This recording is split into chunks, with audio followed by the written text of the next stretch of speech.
आज मुझे यहां आकर बहुत खुशी हुई। जैसे मेरी बहन ने कहा, शायद इतना सुंदर मंदिर मैंने पहले नहीं देखा। నేను ఈ రోజు రావడం ఎంతో సంతోషిస్తున్నాను। మా చెల్లెలు ఇప్పుడు చెప్పినట్టుగా ఇంత సుందరమైన రామప్ప గుడి చూసి నేను చాలా ఆనందిస్తున్నాను।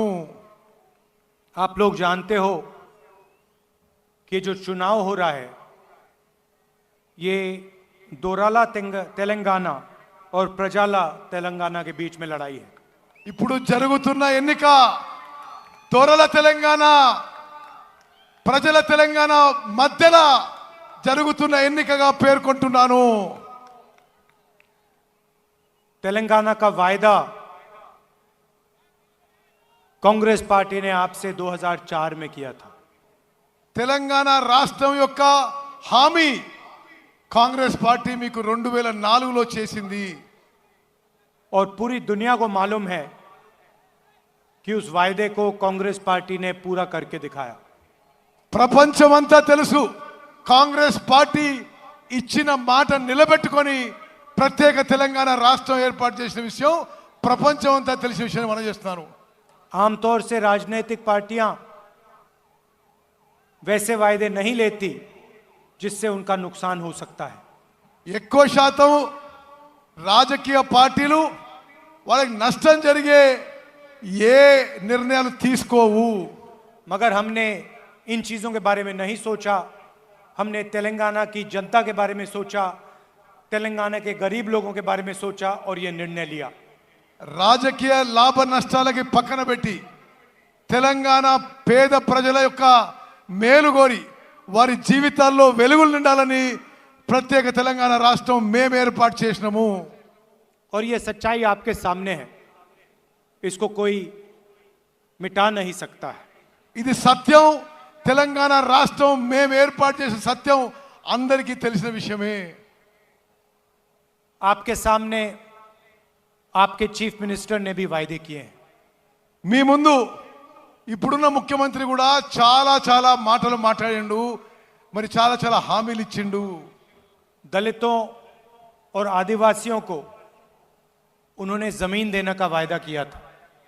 ఇప్పుడున్న ముఖ్యమంత్రి కేసీఆర్ దళితులకి గిరిజనులకి 3 ఎకరాల వ్యవసాయ పొలం ఇస్తా అని చెప్పి పదే పదే హామీ ఇచ్చి మోసం చేసిండు। उन्होंने कहा था कि हर परिवार को वो 3 एकड़ जमीन देंगे। ప్రతి కుటుంబానికి 3 ఎకరాలు వ్యవసాయ పొలం ఇస్తా అని చెప్పి కేసీఆర్ చెప్పిండు। मैं आपसे पूछना चाहता हूं, चीफ मिनिस्टर ने क्या आपको जमीन दी? మిమ్మల్ని అడుగుతున్నా, మీలో ఎంతమందికి ఈ 3 ఎకరాల వ్యవసాయ పొలం వచ్చిందా? उन्होंने रोजगार का वायदा किया, क्या उन्होंने आपको रोजगार दिया? ఆయన అందరికీ ఉద్యోగాలు ఇస్తాను హామీ ఇచ్చిండు, ఉద్యోగాలు వచ్చినాయా? उन्होंने साफ सरकार चलाने की बात की थी, क्या उन्होंने भ्रष्टाचार किया? నీతివంతమైన ప్రభుత్వం నడిపిస్తా అని చెప్పి అవినీతి పరుడైండు। ఇతను అవినీతి చేసిండా లేడా? कलेश्वरम इरिगेशन प्रोजेक्ट में 1 लाख करोड़ रुपए उन्होंने आपके जेब में से लिए। కాళేశ్వరం ప్రాజెక్టులో 1,00,000 కోట్ల రూపాయలు మీ జేబుల నుంచి కేసీఆర్ దొంగలించిండు। धरनी पोर्टल स्कैम में उन्होंने आपकी जमीन आपसे छीनी। ధరణి పోర్టల్ స్కామ్ లో మీ భూములు మీ నుంచి లాక్కున్నాడు। घर बनाने का वायदा किया था। मैं आपसे पूछना चाहता हूं, कितने लोगों के लिए उन्होंने घर बनाए? డబుల్ బెడ్రూమ్ ఇల్లు కట్టిస్తానడు, ఎంతమందికి డబుల్ బెడ్రూమ్ ఇల్లు కట్టించిండు? कर्जा माफी का वायदा किया था, कहा था कि 1 लाख रुपए तक कर्जा माफ करेंगे। किसका कर्जा माफ किया आप बताइए? 1,00,000 రూపాయలు రైతు రుణమాఫీ చేస్తానని వాదా ఇచ్చిండు, 1,00,000 రూపాయలు రైతులకి రుణమాఫీ చేసిండా?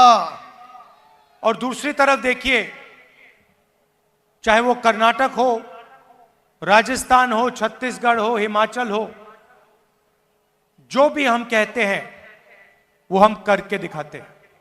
కాంగ్రెస్ పాలిత రాష్ట్రాలు కర్ణాటక, హిమాచల్ ప్రదేశ్, రాజస్థాన్, ఛత్తీస్గఢ్లో ఇచ్చిన మాటలన్నీ, ఇచ్చిన హామీలన్నీ అక్కడున్న కాంగ్రెస్ ప్రభుత్వాలు నెరవేర్చిన విషయం కూడా నేను మనం చేస్తున్నాను. राजस्थान में हमने मुफ्त में, फ्री में इलाज करने का वायदा किया था.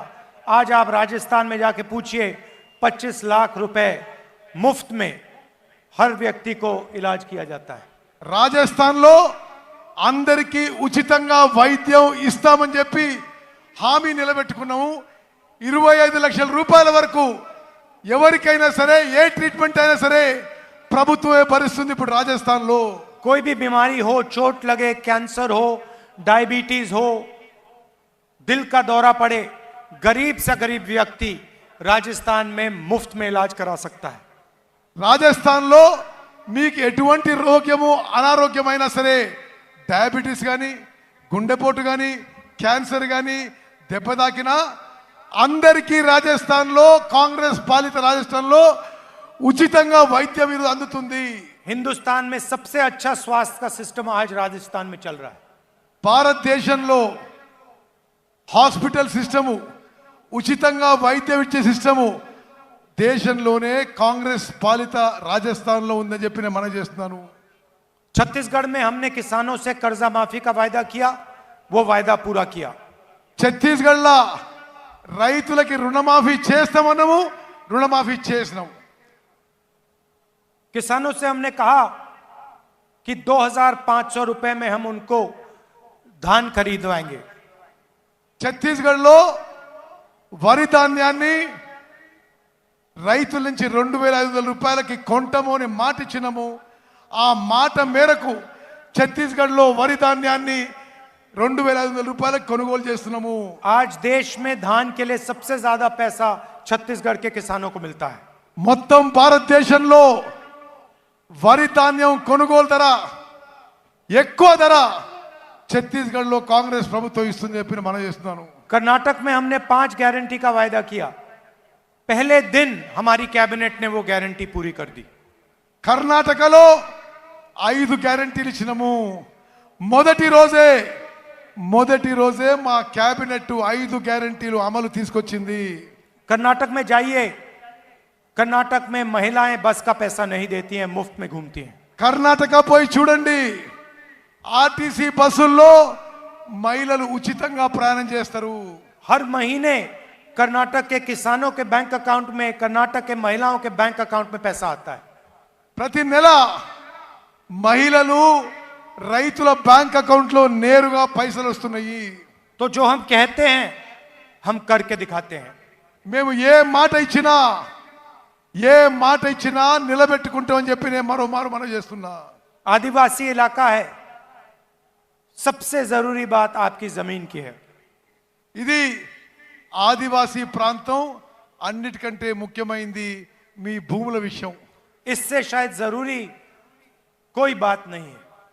దీనికంటే ముఖ్యమైనది మరొక అంశం లేదు. और मैं आपको इस स्टेज से कह रहा हूं, जो आपकी जमीन है, जो आपका हक है, वो हम आपको गारंटी करके वापस देंगे. నేను ఈ వేదిక నుంచి మీకు మాట ఇస్తున్నా, మీ భూములు, మీ హక్కులు మీకు వాపస్ ఇస్తామని చెప్పి నేను మీకు మాట ఇస్తున్నా. पोडू लैंड, पोडू जमीन और जो असाइंड जमीन है, जो आपकी है, जो आपका हक है, वो उसको हम पूरा करके दिखाएंगे. పోడు భూముల విషయంలో, అసైన్డ్ భూముల విషయంలో మీకు న్యాయం చేస్తామని చెప్పి నేను ఈ వేదిక నుంచి మీకు మాటిస్తున్నా. आप याद रखिए, जब हमारी दिल्ली में सरकार थी, हम ट्राइबल बिल लाए थे, पैसा बिल लाए थे आपके लिए. మేము ఢిల్లీలో అధికారంలో ఉన్నప్పుడు tribal bill, forest rights act మేమే తీసుకొచ్చిన చెప్పి మనం చేస్తున్నాను. आपकी जमीन का हक, जल का हक, जंगल का हक हमने आपको दिया था. మీకు మీ భూముల హక్కు, మీ నీళ్ల హక్కు అన్నీ కూడా మేమిచ్చినామని చెప్పి నేను మనం చేస్తున్నాను. जो हमने कहा हमने करा. మేము ఏ మాట ఇచ్చినామో మాట నిలబెట్టుకున్నాము. और जो आज मैंने कहा है उसको हम पूरा करके दिखाएंगे. ఈ రోజునే ఇచ్చే మాట నిలబెట్టుకుంటామని చెప్పి నేను మనం చేస్తున్నాను. तेलंगाना के लिए हमने और भी गारंटीज दी हैं। తెలంగాణ కోసం మరికొన్ని గ్యారంటీస్ ఇస్తున్నాము. महालक्ष्मी 2500 रुपए हर महीने महिलाओं को, మహాలక్ష్మి పథకం తీసుకొచ్చి ప్రతి మహిళకి నెలకి 2500 రూపాయలు ఇవ్వబోతున్నాము. 500 रुपए का गैस सिलेंडर, 500 రూపాయలకి గ్యాస్ సిలిండర్ ఇవ్వబోతున్నాము. रायतु भरोसा 15,000 हर साल प्रति एकड़, రైతు భరోసా కింద ప్రతి సంవత్సరం ప్రతి ఎకరాకి 15,000 రూపాయలు ఇవ్వబోతున్నాము. और 12,000 रुपए मजदूरों को, భూమి లేని రైతు కూలీలకి ప్రతి సంవత్సరం 12,000 రూపాయలు ఇవ్వబోతున్నాము. गृह ज्योति स्कीम जिसमें हम 200 यूनिट बिजली के मुफ्त में देंगे. గృహ జ్యోతి అనే పథకం కింద అందరి కరెంటు బిల్లుల్లో 200 యూనిట్ విద్యుత్ యూనిట్లు ఉచితంగా ఇవ్వబోతున్నాము. इंद्रम्मा इंड्लू स्कीम 5 लाख रुपए घर बनाने के लिए. ఇందిరమ్మ పథకం కింద అందరికి 5 లక్షల రూపాయలు ఇవ్వబోతున్నాము. और जिन्होंने तेलंगाना की लड़ाई में भाग लिया, जिन्होंने अपना खून पसीना दिया, उनके लिए 250 स्क्वायर यार्ड का घर. ఎవరైతే తెలంగాణ ఉద్యమంలో భాగస్వామ్యం అయినరో వాళ్ళకి ఇంటి స్థలం కింద 250 గజాలు ఇవ్వబోతుందని చెప్పి నేను మనం చేస్తున్నాను. चेवता स्कीम में 4,000 रुपए महीने हमारे बुजुर्ग लोगों के लिए. పెన్షన్ పెంచి అందరికి 4,000 రూపాయలు పెన్షన్ ఇవ్వబోతున్నాము. और युवा विकासम में 5 लाख रुपए असिस्टेंट्स स्टूडेंट्स को कॉलेज फीस के लिए. యువకులకు యువతులకు నిరుద్యోగులకి 5 లక్షల రూపాయలు ఆర్థిక సాయం చేయబోతున్నాము. और आखिरी बात मैं यहां कहना चाहता हूं, आपका यहां हर साल त्योहार होता है, इसको हम नेशनल त्योहार घोषित करेंगे. ఇది చాలా పెద్ద ప్రకటన. జాతర దినాలే సమ్మక్క సారక ఉత్సవాన్ని జాతీయ ఉత్సవంగా నేషనల్ ఫెస్టివల్ గా చేయబోతున్నాము. जैसे कुंभ मेला होता है वैसा ही आपका फेस्टिवल होता है, आपका त्योहार होता है. కుంభ మేళా ఎట్లయితే జాతీయ ఉత్సవంగా నేషనల్ ఫెస్టివల్ చేయబోతున్నామో సమ్మక్క సారక ఉత్సవాన్ని కూడా జాతీయ ఉత్సవంగా నేషనల్ ఫెస్టివల్ గా చేయబోతున్నాము. जैसे ही हमारी सरकार दिल्ली में आएगी वैसे ही हम ये काम आदिवासियों के लिए करेंगे. ఇది ఢిల్లీలో మా ప్రభుత్వం రాగానే సమ్మక్క సారక్క గిరిజన ఉత్సవాన్ని జాతీయ ఉత్సవంగా చేయబోతున్నాము. भाइयों और बहनों, आपसे मैं एक आखिरी बात कहना चाहता हूं. చివరి మాట, तेलंगाना में बीआरएस और कांग्रेस पार्टी के बीच में चुनाव हो रहा है. తెలంగాణలో బీఆర్ఎస్ కి కాంగ్రెస్ మధ్యలో ఎన్నికలు జరుగుతుంది. बीजेपी को हमने परे कर दिया है, हरा दिया है. బీజేపీ ఆల్రెడీ ఓడిపోయింది, అడ్రస్ లేకుండా పోయింది తెలంగాణలో. मगर एक बात याद रखिए, बीजेपी चाहती है कि बीआरएस तेलंगाना में जीते. గుర్తుపెట్టుకోండి, బీజేపీ బీఆర్ఎస్ పార్టీ తెలంగాణలో గెలవాలని కోరుకుంటుంది. ये दोनों एक साथ काम कर रहे हैं. బీజేపీ బీఆర్ఎస్ కలిసి ఉన్నాయి. బీజేపీ బీఆర్ఎస్ మిలాఖాత్ అయి ఉన్నాయి. और इनके साथ एमआईएम भी मिली हुई है. వీళ్లతో సహా ఎంఐఎం కూడా కలిసి ఉంది. आप देखिए, पार्लियामेंट हाउस में जो भी बीजेपी चाहती थी वो बीआरएस ने किया. పార్లమెంట్ లో బీజేపీ ఏం కోరుకుంటే బీఆర్ఎస్ దానికే మద్దతు పలుకుతుంది. किसान बिल में पूरा समर्थन दिया. పార్లమెంట్ లో అన్ని చట్టాలకి బీజేపీకి जीएसटी में पूरा समर्थन दिया. బీజేపీకి అన్ని విధాలుగా పార్లమెంట్ లో బీఆర్ఎస్ మద్దతు పలుకుతుంది. तो याद रखिए, ये तीनों पार्टियां एक साथ काम कर रही हैं, कांग्रेस पार्टी को हराने की कोशिश कर रही हैं. గుర్తుపెట్టుకోవాలి, కాంగ్రెస్ పార్టీని ఓడించడానికి బీఆర్ఎస్ బీజేపీ ఎంఐఎం ములాఖాత్ అయిపోయినాయి, మిలాఖాత్ అయిపోయినాయి మనం చేస్తున్నాం. और इसका सबसे बड़ा सबूत यह है कि आपके चीफ मिनिस्टर पर ना कोई सीबीआई की इंक्वायरी है, ना कोई ईडी की इंक्वायरी है, ना कोई इनकम टैक्स डिपार्टमेंट की इंक्वायरी है। దీనికి అన్నిటికన్నా పెద్ద ఆధారం మీ ముఖ్యమంత్రి కేసీఆర్ మీద సిబిఐ కేసు ఉండదు, ఈడీ కేసు ఉండదు, కనీసం ఇన్కమ్ ట్యాక్స్ ఎంక్వైరీ కూడా జరగదు. विपक्ष के सब नेताओं पर केस लगे हुए हैं, मेरे ऊपर 24 केस लगाए हुए हैं, मेरा घर छीन लिया, मेरी लोकसभा की मेंबरशिप रद्द कर दी, मगर आपके चीफ मिनिस्टर पे कोई केस नहीं, कुछ नहीं। నన్ను ఈ కేంద్ర ప్రభుత్వం ఎన్నో విధాలుగా వేధిస్తుంది. నా పార్లమెంట్ సభ్యత్వం రద్దు చేసిండ్రు, నా ఇల్లు తీసుకుండ్రు, నా మీద 24 కేసులు పెట్టిండ్రు, కానీ కేసీఆర్ మీద మాత్రం ఒక్క కేసు కూడా ఉండదు. आप अगर बीआरएस को वोट देंगे तो आपका वोट बीजेपी को वोट होगा। బీఆర్ఎస్ కి ఓటేస్తే అది బీజేపీకి ఓటేసిన సమానం అని చెప్పి మనం చేస్తున్నాను. हमारी बीजेपी के साथ विचारधारा की लड़ाई है। మాకు బీజేపీతో మా ఆలోచన విధానంలో మా సెక్యులర్ కోసం కొట్లాడుతున్నారని చెప్పి మనం చేస్తున్నాను. आप देखिए पूरे देश में बीजेपी कांग्रेस पार्टी पर आक्रमण करती है। మొత్తం దేశంలో బీజేపీ కాంగ్రెస్ పార్టీపై యుద్ధం ప్రకటిస్తుంది. हमारे नेताओं पर आक्रमण करती है, हमारे ऊपर केस डालती है, మా నాయకులపై దాడి చేస్తారు, మాపై కేసులు పెడతారు. क्योंकि वो जानते हैं कि कांग्रेस पार्टी विचारधारा की पार्टी है और हम बीजेपी के साथ कभी कॉम्प्रोमाइज नहीं कर सकते हैं। ఎందుకంటే వాళ్ళకి తెలుసు కాంగ్రెస్ పార్టీ సిద్ధాంతాల party, ideology party, secularism party, ఏనాడు కూడా కాంగ్రెస్ బీజేపీతో కాంప్రమైజ్ కాదు కాబట్టి మమ్మల్ని నిరంతరంగా అటాక్ చేస్తుంటారు. और वो जानते हैं कि वो आपके चीफ मिनिस्टर को कंट्रोल कर सकते हैं। వాళ్ళకి తెలుసు, బీజేపీ వాళ్ళకి తెలుసు కేసీఆర్ నరేంద్ర మోదీ చేతుల్లో ఉన్నాడని. जब भी उनको किसी चीज की जरूरत होती है थोड़ा सा टाइट कर देंगे, जो चाहिए मिल जाएगा।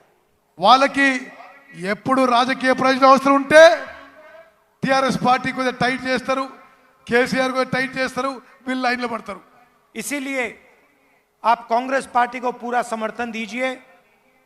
हमारी विचारधारा बीजेपी की विचारधारा के खिलाफ है, हम उनके साथ कभी कॉम्प्रोमाइज नहीं करेंगे, हम उनको हराएंगे और सिर्फ तेलंगाना में नहीं, हम उनको पूरे देश में हराएंगे। అందుకోసం మీరందరూ కాంగ్రెస్ పార్టీకి మద్దతు పలకండి.